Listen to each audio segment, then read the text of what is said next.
These days, it's hard to imagine this coast without tourists. Some 13 million visit England's southwest shore each year.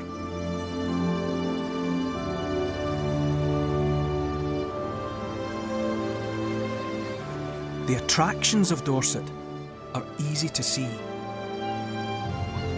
At Lulworth Cove and Durdledore, the landscape frames a picture-perfect sea. Calm waters on this coast pull in the crowds. Its sheltered bay put Weymouth on the tourist map.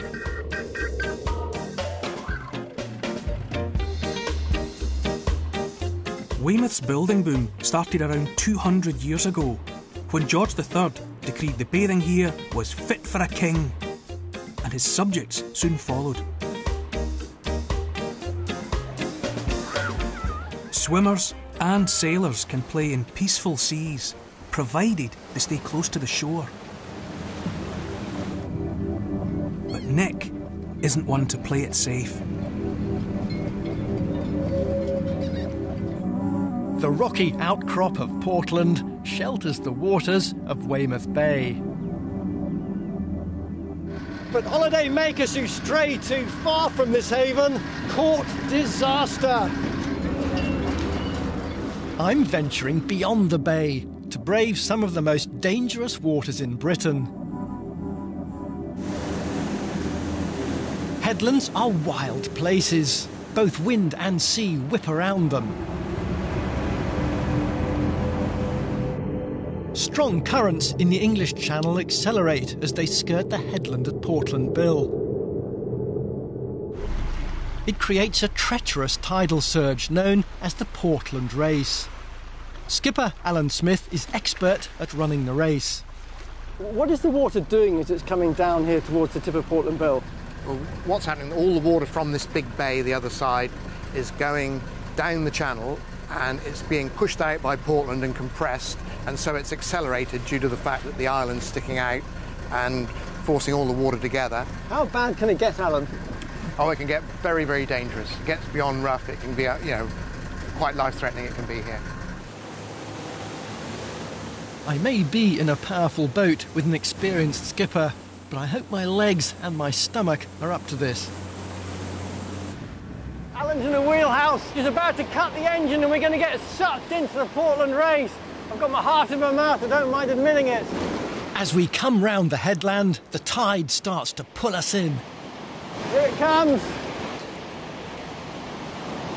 Boat's going all over the place like a cork. It's pretty scary. I've never seen anything like it in British waters. We're now gripped by the tide race and are being propelled westwards towards the Atlantic. It's exhilarating, but it's also a bit frightening. The tidal race is intensified by a submerged rock shelf sticking out for a mile beyond the headland. Here, the depth suddenly decreases and the waters racing around Portland accelerate even more as the tide pushes over the shallow shelf. Once over the obstruction, the race hits slow-moving water, a clash of currents that creates crunching waves. Unfortunately, to get home, there's little choice. A long detour or head straight back through the Portland Race. Like the crest run of the English Channel.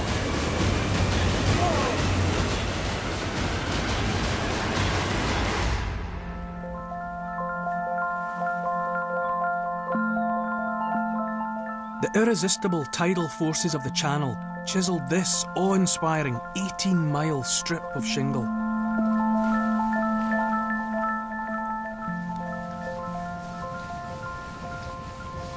This is Chesil Beach, where you learn to cherish the pebble. There's 180 billion of the blighters here, piled 45 feet high.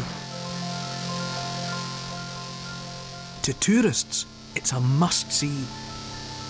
To school kids, it's the answer to geography exam questions. To me, these pebbles are stepping stones to what lies beyond.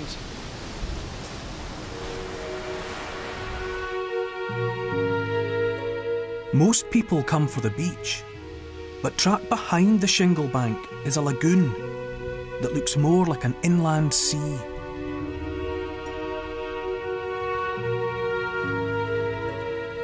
This glistening gem is the Fleet, a mixture of salt and fresh water that makes a rare and rich environment